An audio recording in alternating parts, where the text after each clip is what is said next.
2 of Women in Agile Africa 2.0. And now I will leave the floor to my colleague Nadia to give the speech as the chairperson of our conference today. Nadia, absolutely not putting you on the spot. Please. No. Go on. Yes, Fanny. Good morning to everybody, everyone watching us, following us, and our different channels, and here in the Zoom. Good morning, dear speakers. I welcome everyone to the second day of Women in Agile Africa Conference 2023. Second day, we are still excited. We had a great day yesterday, a long one, but very productive. And we expect to have the same today. So welcome everyone. Try to take the best out of it. Fasten your seatbelts. Let's embark leisurely. Without any delay, I'll pass the word to Faye Thompson that will kick up the session of today with the Launch New Voice program from LEARNTOR. So let's see it. Enjoy and welcome. Faye, over to you. Thank you, Nadia. Thank you. Welcome, everyone. It's morning here in the United States, but I know it's afternoon for all of you, or many of our audience today. So thank you for joining our session, Launching New Voices. We're going to talk a little bit about the program to begin with. This is a program that's near and dear to mine and Jenny's hearts. We love this program. We love all the new voices we get to meet along the way. So thank you all for joining us in our latest installment. Before we go any further, I would like to remind everybody, as part of a Women in Agile program, we do have a code of conduct that we ask everyone to follow. So we just want to make sure that we have a respectful and safe and inclusive environment for everyone. So if you're here, you're agreeing to abide by this code of conduct. And if anybody witnesses any behavior that they feel doesn't meet this code of conduct, feel free to reach out at either that Slack channel, LNB Conference Help, or email conduct@womeninagile.org, and we can assist you in sorting through that situation. So thanks, everybody. I want to also introduce our Launching New Voices program team. So the people who keep this running throughout the year. This year, we're supporting 5 different conferences. So we have Dio, Amelia, and Jenny and I are here this morning. It is, I think it's 3 a.m. for Amelia right now. So she'll be watching the recorded version later on. But yeah, like I said, we support this year, I believe we supported 5 conferences. I think this means we're launching about 15 new voices in 2023. So we're really excited about all the progress that we've made this year. Jenny, you want to take it over? We are lucky this year, Launching New Voices is to have a sponsor, and we are very grateful for our LNV sponsor, Helping Improve, which is led by Allison Pollard, Jake Calabrese, and Paul Tevis.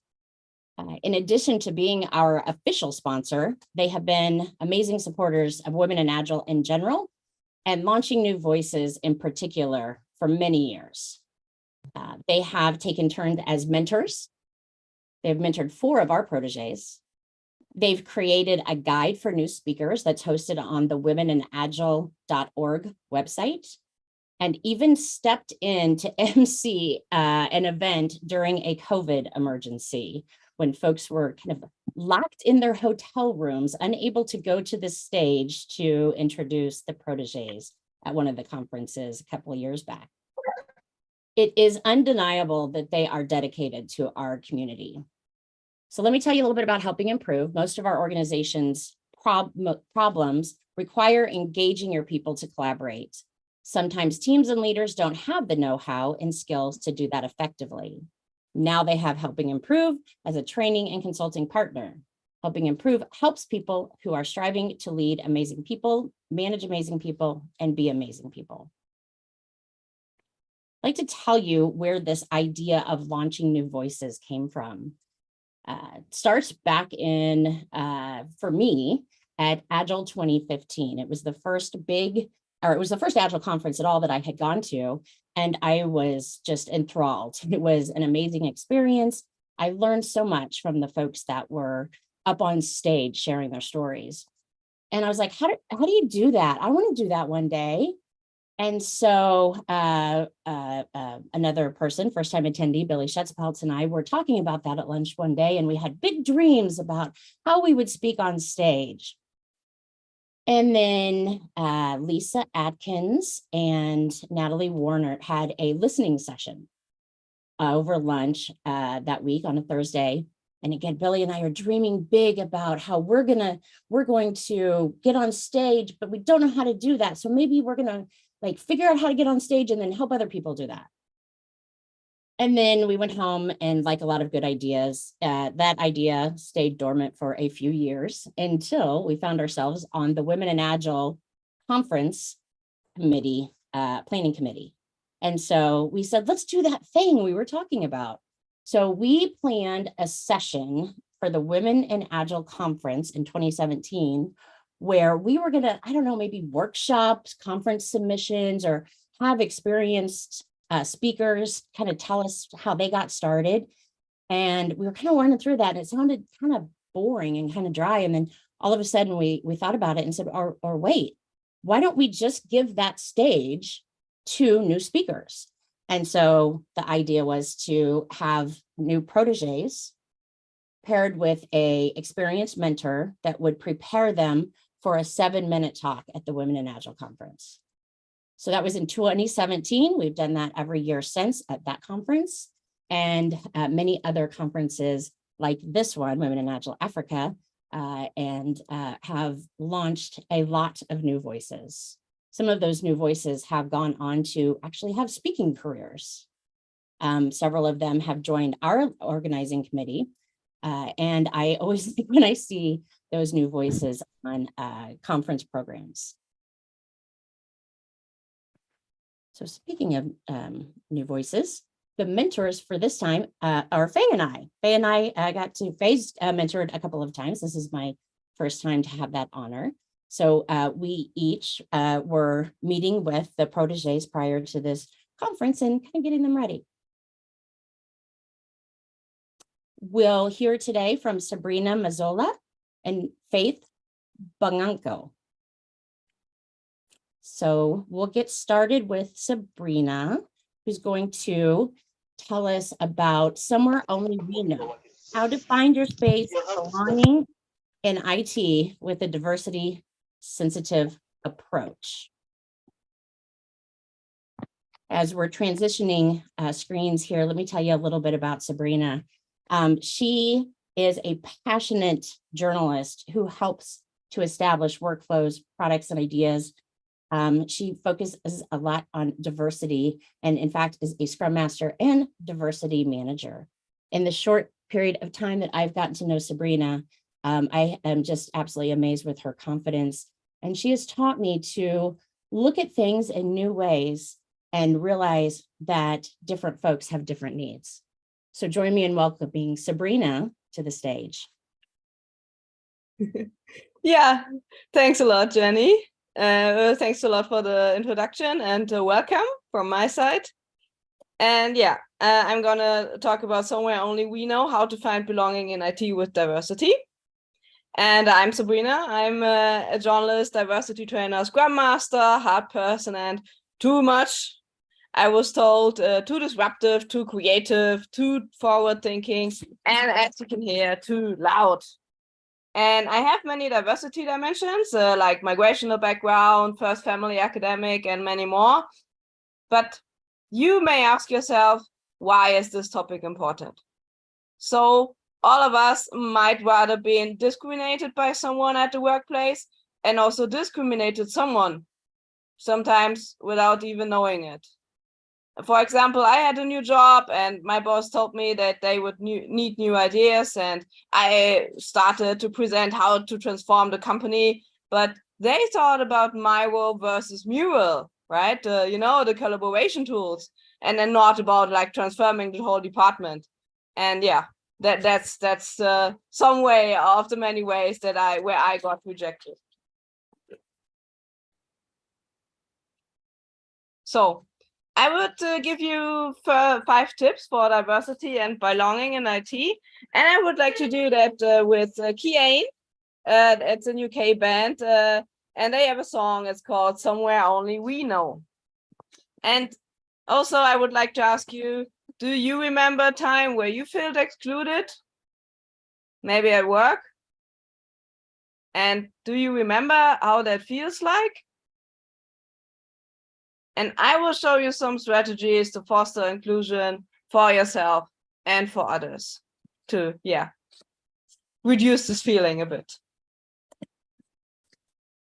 Tip number 1, the manual. I walked across an empty land. I knew the pathway like the back of my hand. I felt the earth beneath my feet, sat by the river, and it made me complete, the song says. So the people manual is an invention from a colleague of mine called Franziska Haug. And you can rather like print it in the hallmark of your company or put it on your Google Drive or OneDrive. And it says, how would I describe myself? What is important to me? What are my interests? What do I expect of others? And what do I need to thrive, right? Because this is really important, and this actually does normalize needs, because if you have special needs of any kind, right, then you might feel bad to go to others and say, oh, I need this, I need that. And if everyone talks about needs, this gets normalized. Tip number 2, be a believer and don't make assumptions. Oh, simple thing, where have you gone? The best accommodation, Julie Harris says, you can give a disabled or non-neurodivergent person is to believe them, their needs, their diagnosis, their capabilities, their experiences, and don't ask, oh, I'm sure it's not bad if you can still work, or you don't look disabled, right? So look on the picture here on the right? Listen to the voice inside of you. You'll be okay. I believe in you. So try to be the tea bag in someone else's cup. Tip number 3, don't be mean, right? Sounds maybe very simple, but it isn't. So why don't we go somewhere only we know, right? You see the world as you are, as you see it here with our nice rhino, right? Everywhere it looks, it sees the way as he or she is, right? So workplace ableism, I did it, why can't you? You don't like, you have, and so on. This isn't how we do things here. If I allow that for you, I will have to allow that for everyone. This also happened to me, right? At my workplace, I wrote emails at night to answer them because it was a time that fit good for me, right? And then I got trouble with my boss because they said, oh, if we allow that to you, we should allow that to everyone, and other people might be pressured to answer emails at night as well. Yeah, you need to have thicker skin. You need to be knowing to do more. Maybe, yeah, you also heard this painful phrases as well.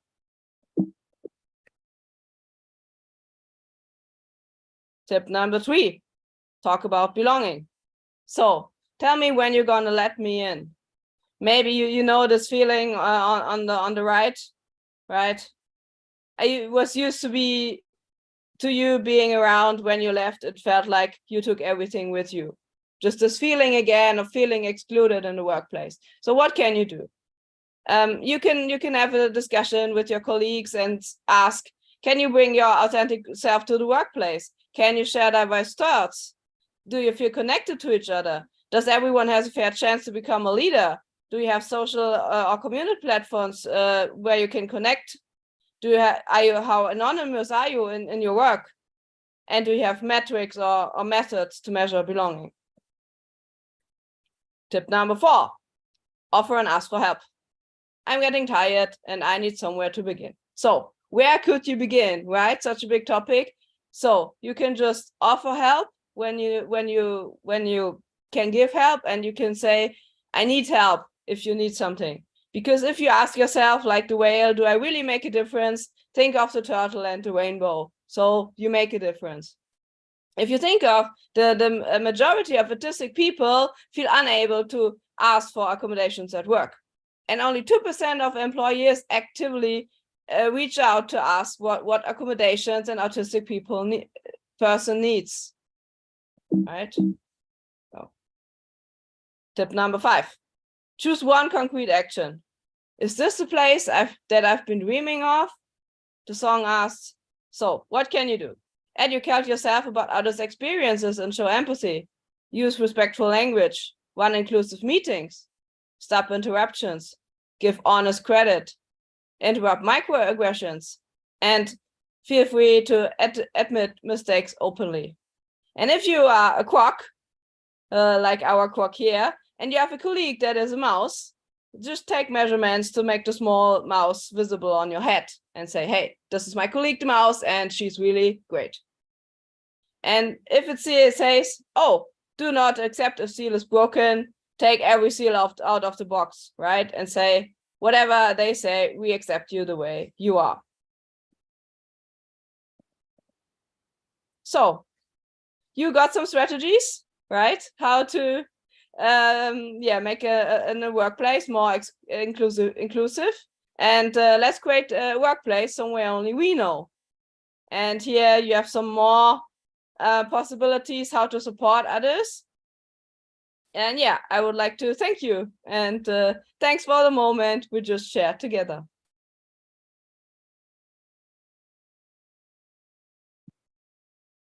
Thank you, Sabrina.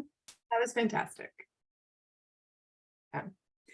Yeah, thank you, Sabrina, for sharing your experiences and then also giving us some concrete ways that we can hopefully make the workplace even just a little bit better for all of our colleagues. I appreciate that.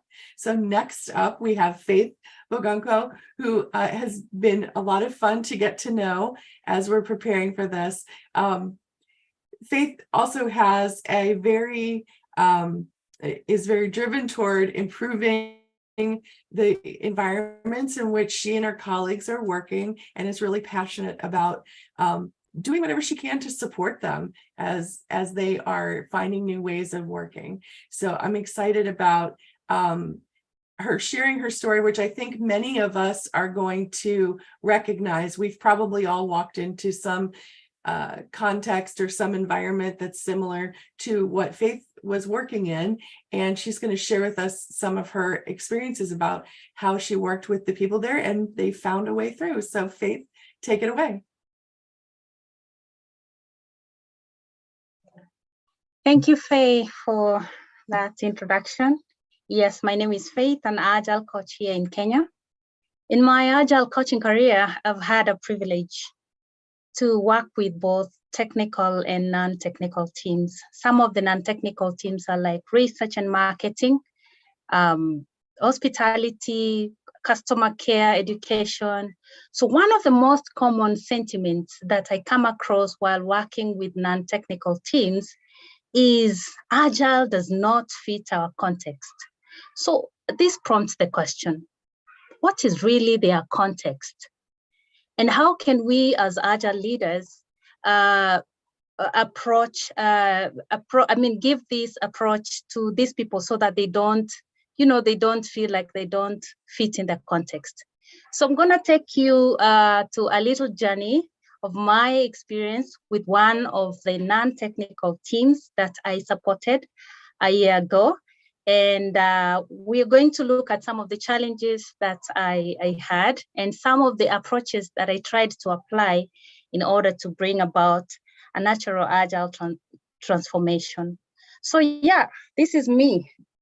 I was a happy girl when I got a chance to get to coach this team with one of the biggest companies here in Kenya. I was so happy, and the outgoing coach to this team handed over, and she gave me a little piece of advice. She told me, Faith, remember you can call me if you have any problem apart from that team's problems. So, that was an intriguing start of my journey. And let me tell you how my first few weeks looked like it was really a whirlwind of emotions, because just a moment, I move the screen. Good. So here's the thing. If a team doesn't see a place for Agile in their context, they may do so many things. They may either pretend to use Agile methods to get you off their neck. And if you keep on pestering, they probably might ignore you or block you out, or just tell it to your face. Agile does not fit here. So I remember some of the meetings I was told, Faith, you can please leave us. And I was really frustrated. And from that frustration, I mean, just saying, as Agile coaches, sometimes we go through a lot. And you need someone, at least at that time, to talk to. And I called my lead. I remember venting to her like 1 hour. I don't really remember what she told me, because I think I was just too frustrated. But after the call, I really calmed down, and you know, that gave me a chance to start reflecting and ask myself, how does Agile not fit in their context, you know? So from there, I was still frustrated. I was still feeling rejected, as Sabrina has said, and lost. But I gathered some courage and decided, let me reintroduce myself to the team. So I made a request. I requested them that I would like to have work immersion sessions so that I can get to understand their world better. So surprisingly, they invited me to these work immersion sessions, and we would talk about what they do and even much more, because some of the other concerns of the team was like, they don't want to change their roles. Perhaps Agile has come to change some of their roles. They also didn't think that Scrum would fit into their way of thinking. Some of the other questions they had, like, do we have any such team in Africa that has gone Agile like us? You know, I'll be honest with you, I didn't have all these answers to this team, but just being there and listening to them actually made us connect more than our professional facades. So with that connection, I really discovered that this team really wanted all the benefits that Agile could offer. They wanted to have business value. They wanted to prioritize customers. They wanted continuous feedback. And did they know that Agile would offer this? I don't know. But I think this was a moment for me to now handshake, because what I really cared about and what this team cared about was like the same thing. So this was my, you know, that moment of saying, yeah, by the way, what you care about, this Agile can also offer you this. So from here, how did this go? Once I knew that these people have the same value that they're chasing, we agreed to pursue evolutionary change. Okay. There's this quote from Peter that says, people don't resist change, they resist being changed. Okay. So with that in mind, how do you bring change that is not revolutionary to a team that has resistance? So we agreed that we are going to pursue few changes, and I'll tell you for sure, we were not successful, at least not at all times. I'll talk about some of the successes that we had with the team, having that collaborative sessions together with the agents, together with all the people that are involved. That I think was a plus for us. Finding a combination of, you know, Scrum, Kanban, Lean, that really suited our context, and having review sessions that were really regular. Yeah, I'll talk about these failures. Yeah, I remember at one time I designed these Kanban boards across around functional units, and what I did is, you know, I introduced functional silos. Yeah, and sometimes, you know, not insisting on limiting work in progress made people really overwork. and leaving business as usual work. I was probably focusing more on strategy work, and leaving this also created a lot of work. So in a nutshell, as an Agile leader, I thought this is important to seek to understand the context of the team that you're supporting. Okay, if possible, discover those common values that this team cares about, and that can be a start for you. And agree to pursue evolutionary, not revolutionary change, and embrace failure, because through these failures, we really persevered. Failure, acceptance, it's a culture that we are trying to bring up here in Africa and in Kenya in particular. So we are not yet there, but that perseverance and the teams getting to understand that failure is a placeholder for them for better things. So really, where does your superpower lie as an Agile coach here? It lies in your passion to drive Agile transformations, and also your openness to seek to understand different contexts. So with that, thank you so much for this opportunity. Back to you, Faye. Yay, thank you so much. That was so wonderful. Thank you. Thank you. And I hope everybody heard something in there that that sounded familiar to them, and got some examples of what you might take back to your workplace to try and to improve. So thank you so much. Congratulations to our new voices, both Sabrina and Faith. Let's give them a round of applause. Thank you, everyone.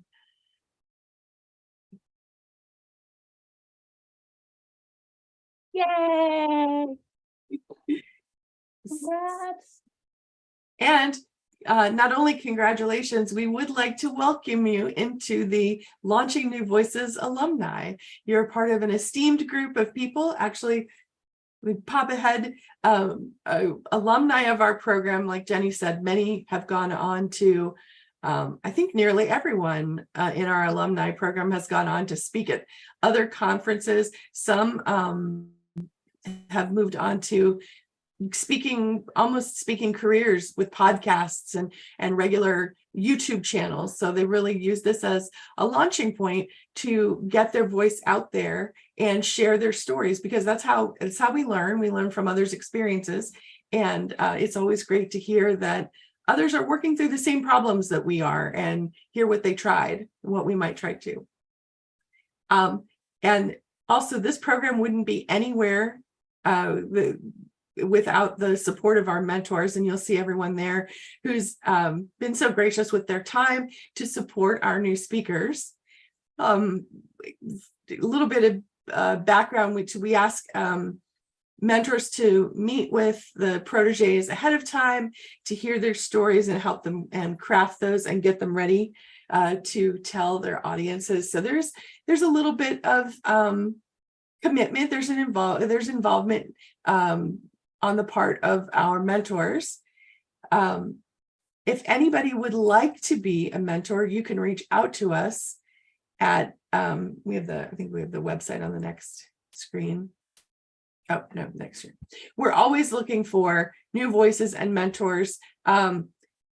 You'll see we have a couple of other engagements coming up, conferences. The Scrum Gathering Amsterdam is starting, actually starts on Monday. Everyone's arriving tomorrow. And then we'll also be participating in Women in Agile Europe in the Netherlands in November. So those new voices have been selected. They're working with their mentors right now. But if you watch the Women in Agile social media channels, you'll see all of our 2024 opportunities for new voices, for mentors, or for volunteers for Women in Agile. And if you pop ahead, I would also encourage everyone, if you haven't already, if you find your way over to womenagile.org, you can sign up for the newsletter there, and any new opportunities are also announced in the form of a newsletter that will be sent to your email. So if you want to always be aware of the latest opportunities coming up, you can find out about it there. So thank you once again to our proteges. Wonderful jobs, great stories. I just always love hearing everyone's varied experiences. You both did really, really well.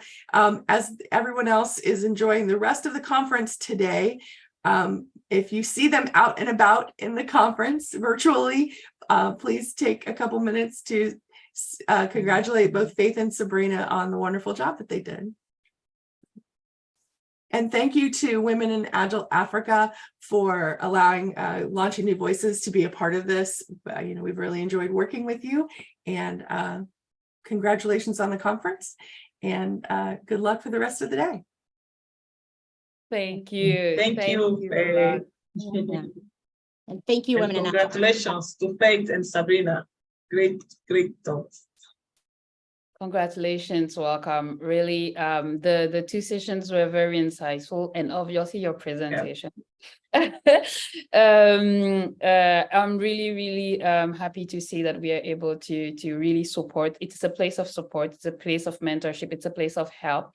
I think it is something that we heard a little bit yesterday. A lot of people were asking for help in this Agile space, for help in mentorship. A lot of women actually reach out to us on LinkedIn starting yesterday to be part of this program. So I'm going to say to them again today, please, you have seen it in action.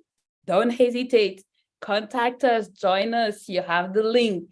Come and be part of it. We are here to support you. We are here to help. Actually, if I could, I would have joined there, but I'm pretty sure they're going to push me away to say, you're already doing the conference. So, but it will be so useful to be having those people, those mentors, where I recognize even a few of them bringing this impact and bringing this change. So thank you, Women in Agile. Thank you, ladies, for having the strength and the courage to come into this space and share and talk, because we have to recognize what it is. We are talking to strangers. We have to prepare ourselves. We have to move and settle. So thank you for the courage of being here. Thank you for your willingness of wanting to share with other people what you're doing right now. Thank you for Women in Agile for making this space possible, and even making Women in Agile Africa conference possible. So people in the chat, as we usually say, if you have questions, go on. And if you don't hesitate to reach out to us. You can find us, that's the nice thing with our names, on LinkedIn. You can watch the replay and take your time and answer us. So thank you. Thank you to you, our speakers, and thank you to the people participating. I will just do the chit chat while people are thinking if they want to talk or not. Our next session normally is in 30 minutes. So right now, if you wish to take a break, take a pause before our next session, or just go to the program and see what's next, please feel free. If we are not talking, the Zoom would be open, but we might keep you in the waiting room if you're not yet there. So don't think it's not working. It's just that there's nothing happening over here. And it will also give us some breather. So thank you as usual. You were great yesterday. You're great today.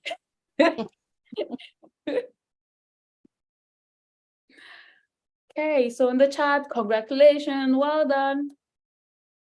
Yeah, happy. So I think we can officially